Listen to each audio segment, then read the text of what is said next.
In the unforgiving winter of 1857, when the Utah Territory was locked beneath a suffocating silence of snow so deep and relentless that even the strongest men hesitated to travel between settlements, 4 women vanished from a remote Mormon homestead without leaving behind a single trace of their existence. Not a footprint in the frozen earth, not a discarded belonging, not even the faintest sign of struggle, only an absence so complete that it would haunt the region for generations. Their husband, Ezekiel Witmore, a man once regarded as devout, disciplined, and unwavering in his faith, claimed with unsettling calm that his wives had departed eastward to visit distant family, a statement that immediately defied both logic and survival itself, for no journey of that magnitude could be undertaken in the deadliest winter the territory had ever recorded, where temperatures plunged far below freezing and entire caravans had been known to disappear without a trace. For years, the explanation was accepted publicly, though never fully believed, and the matter was quietly sealed within church records, whispered only in private conversations between those who sensed something deeply wrong beneath the surface of Ezekiel's composed demeanor, until more than 6 decades later, in the year 1920, a routine construction project would tear open the past and force a long-buried truth back into the light. The story, however, does not begin with the disappearance, but with the arrival. Ezekiel Witmore came to the Salt Lake Valley during the early waves of Mormon migration, a time when hope and desperation walked hand in hand across the barren landscape, and every family carried both the promise of a new beginning and the weight of unimaginable sacrifice. And unlike many of the pioneers who traveled in large, organized companies, Ezekiel preferred isolation, settling his household several miles from the nearest cluster of homes, near a narrow creek that cut through the frozen ground like a fragile lifeline. What set Ezekiel apart, even among a community already defined by unconventional practices, was his family.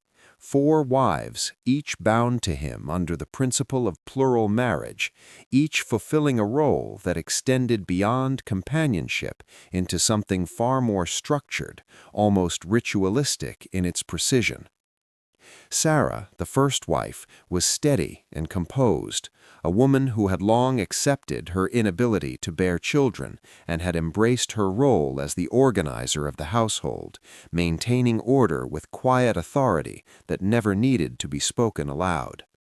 Rebecca, the second, was different, educated, observant, and unafraid to question the boundaries of belief, her sharp mind often leading her into discussions that others avoided, though she remained devoted, perhaps out of necessity more than conviction.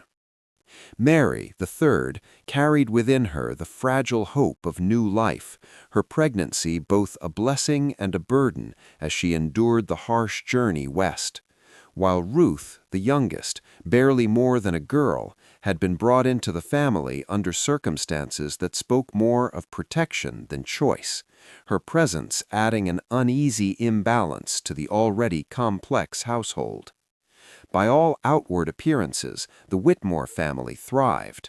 Their cabin was strong, their supplies abundant, and their interactions, at least to visitors, remarkably harmonious, almost too harmonious, as if each movement, each word had been rehearsed in advance, creating an unsettling impression that lingered long after guests departed. One visitor, a bishop who had traveled to inspect the outlying families, noted in his private writings that the women moved as though guided by a single will, finishing each other's sentences with unnatural precision, their smiles perfectly timed, their silence even more so, and though he dismissed the feeling at the time, it would return to him later with chilling clarity. The last confirmed sighting of all 4 women together occurred just days before Christmas, when passing hunters stopped briefly at the cabin, exchanging greetings and offering fresh meat, and though the women appeared calm and composed, there was something in their eyes, something distant, resigned, that none of the men could later explain. Then they were gone. When Ezekiel first arrived at the main settlement weeks later, alone and visibly aged beyond his years, he spoke of revelation, of divine instruction that had compelled Sarah to journey eastward, his voice steady yet his hands trembling, and though his words carried the authority of faith, they lacked the substance of truth, shifting and changing under even the gentlest questioning. Soon another wife was said to have left, then another, until all 4 had supposedly departed under separate circumstances, each explanation more implausible than the last, until concern could no longer be contained. A small group traveled to the cabin. What they found did not align with Ezekiel's story. The house, though intact, felt abandoned in a way that went beyond absence, as though life itself had been carefully removed rather than naturally faded. And though personal items were missing, suggesting departure, there were details that refused to fit. The lack of fresh food preparation, the silence that pressed against the walls, and most unsettling of all, the disturbed earth behind the cabin. Ezekiel explained it as preparation for storage, but the frozen ground told a different story, one of effort far greater than necessity. And though no definitive evidence was uncovered at the time, suspicion settled heavily upon those who had seen the site with their own eyes. Yet no action was taken. The records were sealed, the questions left unanswered, and eventually Ezekiel himself disappeared, vanishing into the vast wilderness just as completely as his wives had vanished from the world. For decades the land remained untouched. Whispers persisted, stories passed quietly from one generation to the next, each retelling adding new layers of unease, until time itself seemed to bury the truth beneath the weight of silence. Then came 1920. Construction began on a new meeting house, the land chosen without knowledge of what lay beneath, and for the first few days nothing unusual occurred, until workers uncovered something that had no place in ordinary history, a carefully constructed stone chamber, sealed and hidden just below the surface.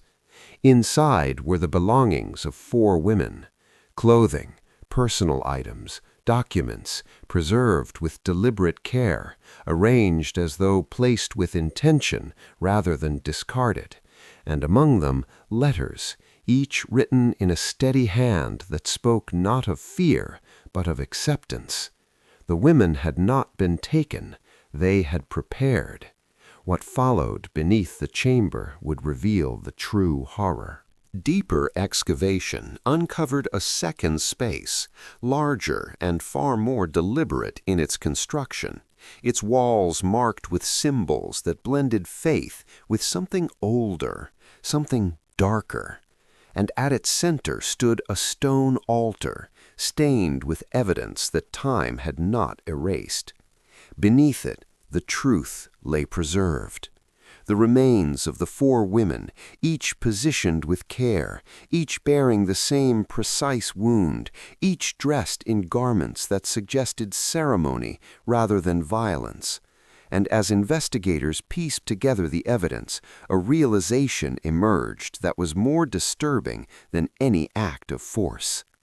They had not resisted. They had believed. Writings discovered at the site revealed Ezekiel's descent into a belief system that twisted devotion into something unrecognizable, a doctrine that demanded not just faith but sacrifice, not just obedience but surrender of life itself in pursuit of eternal unity. He had convinced them. Or perhaps, in their isolation, they had convinced each other. The letters spoke of purpose, of destiny, of a calling that transcended fear, each word carrying a calm certainty that made the truth even harder to accept, for it suggested that what had occurred was not a crime in the minds of those involved, but a fulfillment. The deeper the investigation went, the more it revealed that this was not an isolated event. References to others, to similar acts, to a belief system shared beyond a single household, painted a picture of something far larger, something that had existed quietly within the shadows of a growing community, hidden beneath layers of secrecy and faith. Faced with the enormity of what had been uncovered, those in authority made a decision. The truth would not be revealed. The chambers were sealed once more, the evidence locked away, and the official story remained unchanged, preserving not only the reputation of the institution, but the silence that had allowed such events to exist in the first place. Today, the land shows no sign of what lies beneath. Homes stand where the cabin once stood.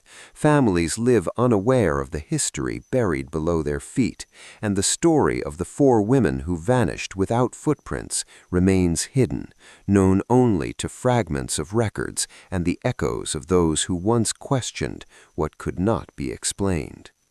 But some mysteries do not disappear. They wait.